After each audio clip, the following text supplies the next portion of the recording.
Akşam olur, hasret büyür, dağ olur. Bu dağlarda kurşun atsan çığ olur. Bu müqəddəs firəhli bayraqdan və şəhidimizin bu müqəddəs nəşini öpərək danışmaq istəyirəm. Allah bütün şəhidlərimizə rəhmət eləsin. Allah rəhmət eləsin. Şəhidlərimiz, qardaş qeyd elədi, müqəddəsdir. Şəhidlərimiz ölmür. Şəhidlərimiz bugünə kimi bir ailənin övladı idi. Bugünə kimi sizin övladınız idi. Yəni o bir dəfə doğulmuşdu, o sənətlə sizin övladınız idi. Amma bugün şəhidimiz yenidən doğulub. Əbədi doğulub.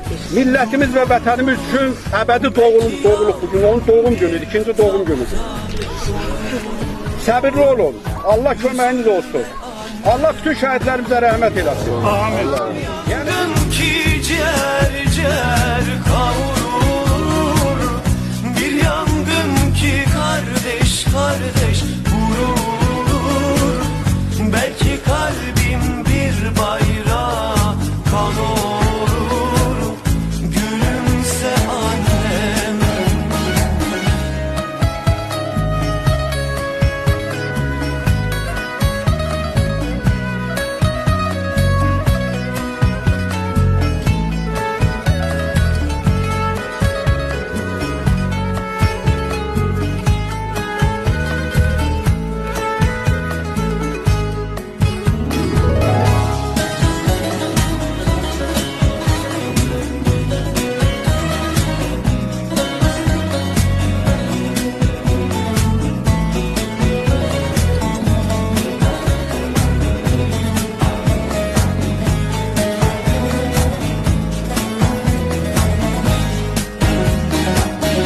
Yine yağmur ince ince çiselenir.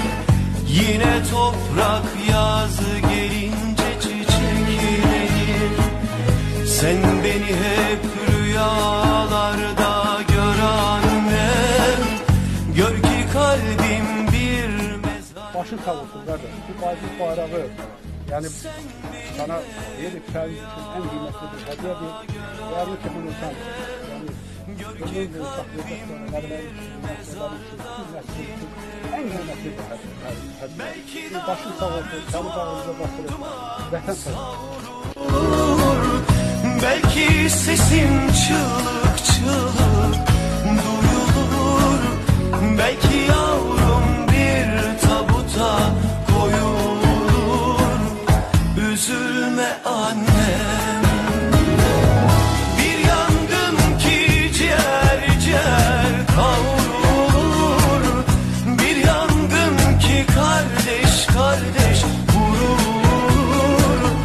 Belki kalbim bir bayrağa kan olur. Gülümse annem.